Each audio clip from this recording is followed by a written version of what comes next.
नमस्ते दोस्तों, स्वागत है आपका फिर से नया एक पॉडकास्ट में। मैं हूं आफ्ताब वाला, आपका होस्ट। अचानक से ब्राजील और अमेरिका के साथ लड़ाई चालू हो गया, कोल्ड वॉर। अचानक क्या हो गया ब्राजील और अमेरिका के साथ, वही आज हम लोग अपना पॉडकास्ट में एनालिसिस करेंगे। मेरे साथ है आज का गेस्ट ओतनोदा। तो ओतनोदा, आपसे मेरा पहला क्वेश्चन है, अचानक क्या हो गया अमेरिका और ब्राजील के साथ? आफ्ताब, ब्राजील के ऊपर यूएस ने अपने तरफ से टैक्सेशन डाल दिया है। एग्जैक्टली टैरिफ 50% टैरिफ डाला है। जैसे डोनाल्ड ट्रंप सुबह शाम को किसी भी कंट्री के ऊपर चूरन डालते हैं, तो ये जब से ब्रिक्स हुआ है उसके बाद से ब्राजील के ऊपर डोनाल्ड ट्रंप ने अपने तरफ से बोला है कि भाई आपके ऊपर हम लोग 50% टैरिफ देते हैं। ऑन द अदर साइड अगर हम लोग पास में जाए तो ये जो टैरिफ का जो भी गेम स्टार्ट हुआ था, डोनाल्ड ट्रंप का जो इशू था कि जो कंट्री यूएस के साथ ट्रेड करता है या ट्रेड करने में वो कंट्री अगर सरप्लस में रहता है, उसको बैलेंस करने के लिए ये टैरिफ लाया गया था। ब्राजील के साथ जब यूएस ट्रेड करता है उसमें हमेशा यूएस अपने तरफ से सरप्लस में रहता है। फिर भी ब्राजील के ऊपर यूएस ने अपने तरफ से टैरिफ इम्पोज कर दिया। इसका भी रीजन है, रीजन हम लोग आगे डिस्कस करेंगे। और इसके वजह से ही ब्राजील ने अपने तरफ से बोल दिया कि भाई ये जो आप कर रहे हो ये गलत है, इसमें हम लोग चुपचाप सहने वाले नहीं है, हम लोग मेक्सिको नहीं है, कनाडा नहीं है, हम लोग आपके भी जो भी गुड्स है उसके ऊपर रिटेलिएशन टैरिफ डालेंगे। तो ये है प्रेजेंट सिनारियो। तो ये क्या सिर्फ इकोनॉमी कॉन्फ्लिक्ट है ना, दूसरा कुछ रीजन हो सकता है अंदर में?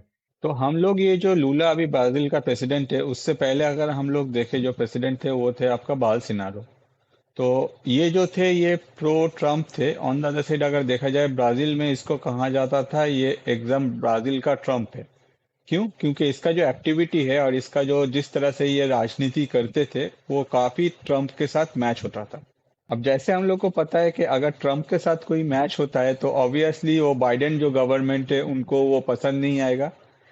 तो जब बाइडेन गवर्नमेंट थे उस टाइम में ये जो बोल्सोनारो थे उनका राज चलता था। और ये इनका जब राज खत्म हुआ at that point of time, जब से फिर से इलेक्शन हुआ, उस इलेक्शन में ये हार गए। जो हार का डिफरेंस था दोनों में, मतलब जो लूला और बोल्सोनारो है इनमें जो हार का डिफरेंस था, ये आपका लगभग वही 1 से 1.5% के आसपास था वोट का जो शेयरिंग था।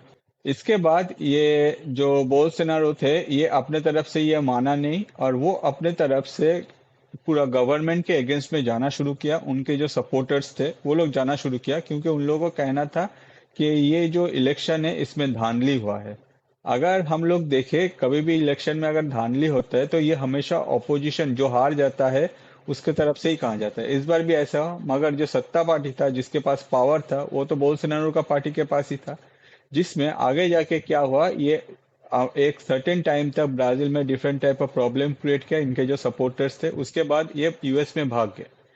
और यूएस में भाग जाने के बाद जब लूला ब्राजील का कमान संभाला, आगे जाके उसको फिर से वापस लाया गया ब्राजील में और उसको सुप्रीम कोर्ट के सामने पेश किया गया। जिसमें सुप्रीम कोर्ट अपने तरफ से सब कुछ देखे और कहा गया कि 35% थे जो ये सारे दंगे में इन्वॉल्व थे। ऑन द अदर साइड उनको सुप्रीम कोर्ट अपने तरफ से कहा गया कि भाई आप 2030 तक कोई भी इलेक्शन ब्राजील में लड़ नहीं सकते हो। ये सुनने के बाद ट्रंप को बहुत ही खराब लगा क्योंकि ट्रंप इनके साथ बहुत ही ट्रंप का गहरी दोस्ती है। तो अचानक से अभी क्या हुआ, अभी ट्रम्प का कहना है कि भाई हम लोग आपके ऊपर मतलब ब्राजील के ऊपर 50% जो टैक्स है वो हम लोग इम्पोज करते हैं।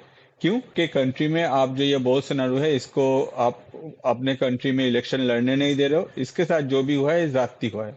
On the other side Trump को अभी भी लगता है कि इनके पार्टी के जो मेंबर्स इलेक्शन हारने के बाद भी जो डिफरेंट टाइप ऑफ एक्टिविटी किए जिसमें ब्राजील का जो गवर्नमेंट का प्रॉपर्टी है उसका लॉसेस हुआ, ब्राजील के जो सिटीजन है उन लोग वो भी हार्म हुए, ये सब कुछ सही है। तो ये सुनने के बाद ये जो प्रेजेंट प्रेसिडेंट है ब्राजील के लूला, तो उन्होंने कहा कि देखिए ब्राजील जो है ये एक डेमोक्रेटिक कंट्री है, यहाँ जो इलेक्शन है वो डेमोक्रेसी का मेंटेन करके ये इलेक्शन हुआ है। ऑन द अदर साइड जो भी इलेक्शन जो भी ब्राजील के सिटीजन है उन लोग का जो डिसीजन है इसमें हम लोग कोई भी बाहर कंट्री का कोई भी इन्वॉल्वमेंट हम लोग अलाउ नहीं करते। ऑन द अदर साइड आप जो कह रहे हैं कि 50% टैरिफ जो आप इम्पोज कर रहे हैं ब्राजील के ऊपर, तो कोई बात नहीं, आपको शायद मतलब आप शायद ये नोटिस नहीं किए हैं कि ये जो ट्रेड होता है इसमें आप ही सरप्लस में रहते हैं। और हम लोग क्या करेंगे, हम लोग आपके ऊपर आपका जो भी प्रोडक्ट हम लोग यहाँ खरीद रहे हैं तो उसके ऊपर भी हम लोग टैरिफ इम्पोज करेंगे। अब अगर देखा जाए जो क्वेश्चन राइज करते हैं कि ये जो ब्राजील है ये क्या कौन सा प्रोडक्ट जो है वो यूएस को सबसे ज्यादा बेचता है, तो सबसे ज्यादा जो ब्राजील अपने तरफ से बेचता है वो है कॉफी, क्योंकि दुनिया में सबसे ज्यादा जो कॉफी प्रोड्यूस करते हैं सबसे बेहतरीन कॉफी वो है ब्राजील, और वही कॉफी यूएस के जो सिटीजन है सुबह उठ के अपने तरफ से खाता है। अब अगर अपने कॉफी में 50% टैरिफ इम्पोज कर देता है, तो सुबह सुबह जो भी कोई अमेरिकन होगा वो उठ के जब भी कॉफी का सिप लेगा, साथ ही साथ उसको जब पता चलेगा कि इसका जो प्राइस है वो 50% हाइक हो गया है, वो तो ट्रम्प को अच्छी तरह से अपने तरफ से कुछ ना कुछ सुनाएगा मन ही मन में।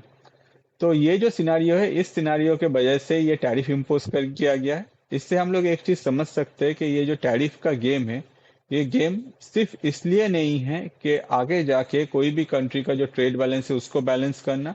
ऑन द अदर साइड ये गेम इसलिए है कि ट्रम्प का मन में कुछ भी ख्वाहिश है या फिर ट्रम्प का कोई भी दोस्त है, अगर वो एग्जैक्ट पावर में नहीं है, उसको वापस पावर में लाने के लिए भी ट्रम्प अपने तरफ से डिफरेंट कंट्री के ऊपर ये जो टैरिफ है वो इम्पोज कर रहे हैं। यूएस का रिएक्शन क्या था ब्राजील का इस स्टैंड पर? यूएस का प्रेजेंटली कोई रिएक्शन नहीं आया है। बहुत ही जल्दी हम लोग देख सकते हैं कि ब्राजील के साथ इन लोगों का जो एग्रीमेंट है, जो भी ट्रेड डील है, ये होने वाला है। और यूएस होपफुली ये गलती आगे नहीं करेगा। जैसे कि ट्रम्प ने अपने तरफ से जो डेट दिया है अगस्त 1 का, तो विद इन दैट डेट मुझे लगता है कि ये जो ब्राजील के साथ जो भी एग्रीमेंट है ट्रेड का, ये हो जाएगा। और यूएस ये गलती नहीं करेगा कि ब्राजील के ऊपर जब वो सरप्लस में रहता है उसके ऊपर फिर से 50% टैरिफ इम्पोज करके अपना ही प्रॉब्लम खड़ा करना। तो ये अगर देखा जाए, ट्रम्प अपना जो ऑथोरिटी है उसमें उसका ऐसे यूज कर रहा है, जो अगर देखा जाए अपने दोस्तों के लिए, जो ब्राजील के एक्स प्रेसिडेंट थे। ऑन द अदर साइड अगर देखा जाए, ये जो इसका असर जो है वो इंडिया पे भी आया है। इंडिया में क्या असर आया? जैसे मैंने आपको कहा कि ब्राजील का जब ब्रिक्स हो रहा था, उस टाइम में ब्राजील का सर्वोच्च जो सम्मान है वो हम लोग के जो पीएम है उनको दिया गया है।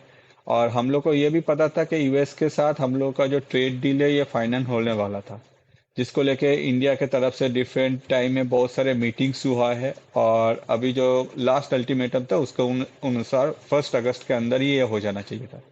तो जब ये ब्रिक्स का सम्मेलन हो रहा था, उसमें हम लोग देखे शी जिनपिंग नहीं गए, पुतिन नहीं गए, मोदी जी गए, मोदी जी को ये सम्मान भी मिला है। तो इंडिया एक्सपेक्ट कर रहा था कि ये जो ट्रेड डील है इसमें इंडिया को यूएस की तरफ से हो सकता है कि 10% जो टैरिफ है वही इम्पोज किया जाएगा। मगर जब देखा कि जो ब्राजील अभी डोनाल्ड ट्रंप के अगेंस्ट में खड़ा है, उस कंट्री में इंडिया के जो पीएम हैं उनको सर्वोच्च सम्मान दिया जा रहा है, तो उस टाइम में हो सकता है कि ट्रेड डील में यूएस अपने तरफ से और भी इंडिया के अगेंस्ट में कुछ सख्त हो गया या फिर कुछ हार्ड हो गया। जिसमें सुनने को मिल रहा है, एग्जैक्टली ये कोई मीडिया अपने तरफ से क्लेम नहीं कर रहा है, डिफरेंट जो सोर्सेस है उसमें पता चल रहा है कि यूएस का कहना है कि इंडिया के ऊपर 20% जो टैरिफ है वो इम्पोज किया जाएगा। अब देखिए, जब यूएस गुस्सा था इनिशियली, तो उस टाइम में 26% टैरिफ था इंडिया के ऊपर इम्पोज किया गया था। अब 26% टैरिफ इम्पोज करने के मतलब गुस्से के टाइम में अगर 26% टैरिफ इम्पोज करता है, उसके बाद इतना निगोशिएशंस होता है, इतना सारा मीटिंग्स होता है, इतना सारा मतलब सोल्यूशन ढूंढने का कोशिश होता है, उसके बाद भी अगर यूएस 20% टैरिफ इम्पोज करेगा, तो इंडिया ऑब्वियसली अपने तरफ से स्टैंड लेगा कि भाई ये क्या है, इतना सब कुछ हम लोग भी अपने तरफ से चेंज किए हैं, तो आपको भी समझना चाहिए। ये तो 20% टैरिफ के लिए तो हम लोग ये बात नहीं कर रहे थे इतना दिन से। तो इंडिया के तरफ से अभी भी बात चल रहा है, और आने वाले दिनों में हम लोग देख सकेंगे कि यूएस अपने तरफ से इंडिया के साथ जो ट्रेड डील है उसमें कितना टैरिफ जो है वो फाइनल करते हैं। इसमें चाइना और रसिया का भी हाथ हो सकता है क्या? नहीं, इसमें चाइना और रशिया का कोई हाथ नहीं है। उल्टा अगर देखा जाए, ये जो ब्रिक्स के जितना भी कंट्रीज है, इन लोगों को लेके जो डोनाल्ड ट्रंप का सोच है कि भाई ये सारे जो है ये हमेशा डीडॉलराइजेशन का कोशिश करता है, और ये लोग अपने तरफ से कोशिश कर रहे हैं कि यूएस का डॉलर को हटा के ब्रिक्स करेंसी को लॉन्च करने में, जिसमें अभी भी बहुत सारा टाइम लगेगा।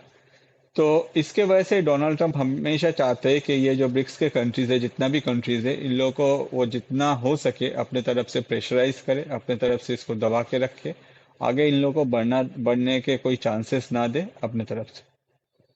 तो दोस्तों, हम लोग देखा आज के एनालिसिस में यूएस और ब्राजील के बीच इकोनॉमिक कॉन्फ्लिक्ट शुरू हो गया। लैटिन अमेरिका का सबसे बड़ा कंट्री ब्राजील अब यूएस को खुला चैलेंज दे दिया। देखते हैं आगे क्या होता है। आप लोग का राय कमेंट करके जरूर बताइए, और हम लोग का पॉडकास्ट अगर अच्छा लग रहा है तो लाइक शेयर और सब्सक्राइब जरूर कीजिए।